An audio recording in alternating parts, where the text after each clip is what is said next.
Congolaises et Congolais, chers compatriotes, je voudrais, avant toute chose, remercier l'Éternel Dieu pour toutes ses bénédictions.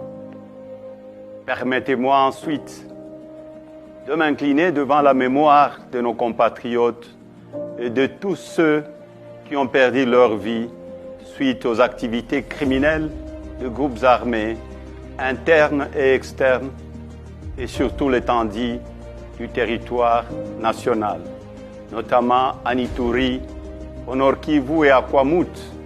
Je renouvelle mes condoléances aux familles éplorées et à la nation tout entière. Je n'ai pas manqué dans mes prières quotidiennes de penser à nos regrettés disparus et à leurs familles. Aucun de Congolais, ni toute autre personne vivant dans notre pays ne devrait payer de sa vie du fait de l'incapacité des autorités établies à protéger les citoyens et leurs biens. Chers compatriotes, la vie de nos concitoyens ne peut être sacrifiée sur l'autel des intérêts égoïstes. C'est ici pour moi l'occasion d'honorer la mémoire des victimes de la barbarie et des injustices, parmi lesquelles notre regretté frère et camarade de Rez-Mémoire, Chérimain Okende, dont le corps est toujours gardé depuis bientôt 4 mois entre les mains de la justice, sans aucune explication, prolongeant ainsi une douleur inacceptable ressentie par sa famille et ses proches. Mes pensées vont également à tous nos compatriotes qui croupissent injustement en prison pour des raisons purement politiques. Chers compatriotes, s'agissant du processus électoral en cours, le pays le plus peuplé d'Afrique centrale, la République démocratique du Congo, ira aux urnes le 20 décembre prochain pour élire son 6e président, ainsi que le représentant du peuple à plusieurs niveaux. Ce processus se déroule dans un contexte de conflit armé persistant dans la partie est du pays et suscite également beaucoup d'inquiétudes sur plusieurs plans. Malgré la faiblesse observée et plusieurs fois dénoncée, je tiens à saluer l'attitude de la CENI et la Cour constitutionnelle pour le traitement équitable des candidatures à l'élection présidentielle. Je les exhorte à garder la même attitude jusqu'à la fin du processus électoral en vue de redorer l'image de notre pays.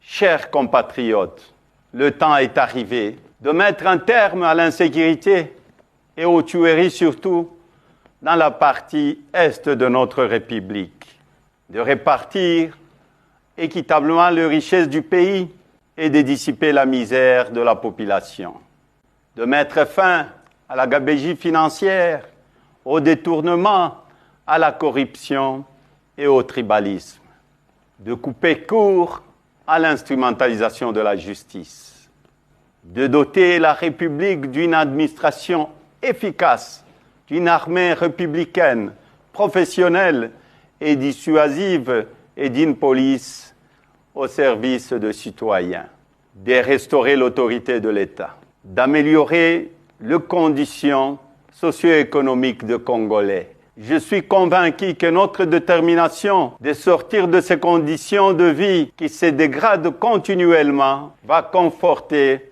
notre énergie, notre sens de responsabilité et notre maturité pour mettre fin à la gouvernance chaotique qui nous est imposée. Bref, il est temps de rendre la dignité aux Congolaises et aux Congolais. Le beau temps est arrivé, il est à notre portée. Mon combat est l'instauration de la démocratie et d'un état de droit où il fera bon vivre. S'inspirant de certains enseignements de nos illustres disparus, je citais Joseph Kasavubu, le président Joseph Désiré Mobutu, le président Laurent Désiré Kabila et le premier ministre Patrice Emery Lumumba. Je soutiendrai qu'il est temps d'écrire ensemble notre propre histoire une histoire de gloire, de dignité et non d'injustice. Ils nous ont appris notamment à privilégier l'intégrité et l'honnêteté, l'unité, la concorde et la cohésion nationale, la dignité du peuple congolais, l'autoprise en charge du peuple et le combat pour la liberté. Chers compatriotes, j'aimerais féliciter les autres candidats à l'élection présidentielle pour la sélection de leur candidature et leur rappeler que nous sommes tous filles et fils de ces pays. Nous ne sommes pas des ennemis, mais simplement des adversaires politiques. Les élections ne peuvent et ne doivent pas être à la base des divisions, mais plutôt à la confirmation de notre maturité politique en tant que filles et fils d'une même nation. J'en appelle donc à la cohésion et à l'unité nationale, si chèrement acquises et qui sont mises à mal par des antivaleurs, notamment le tribalisme et le népotisme.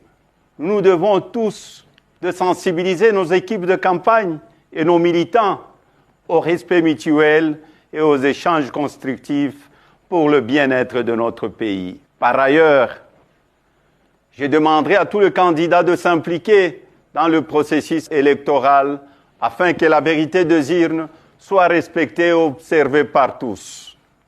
Chers compatriotes, malgré tant de mensonges, d'intoxication, de diabolisation, de montages grossiers et de manipulations à mon égard, vous avez continué à faire confiance en ma modeste personne.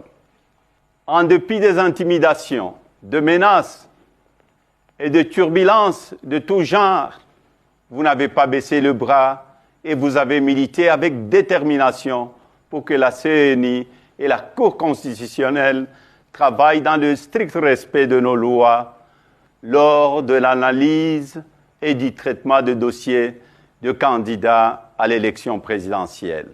Je vous en remercie et vous exhorte à rester vigilants jusqu'à la publication de résultats qui seront la consécration de notre victoire tant attendue. Je tiens également à remercier la communauté internationale pour son appui et son accompagnement dans ce processus dont tous les Congolais attendent une issue heureuse et respectueuse de leur volonté pour un climat post-électoral apaisé. Chers compatriotes, mon parti a un programme de gouvernance chiffré qui sera dévoilé au moment opportun et pour lequel nous restons ouverts à la contribution d'un chacun en vue de sa consolidation et de son appropriation pour tous les enfants de ces beaux pays que nous avons malheureusement transformés en enfer. Pour le changement, le temps est arrivé. Pona bongwana, tango ekoki. Washituluilu, dibadi akumbani. Samuna sombodolo, tangu mefwana.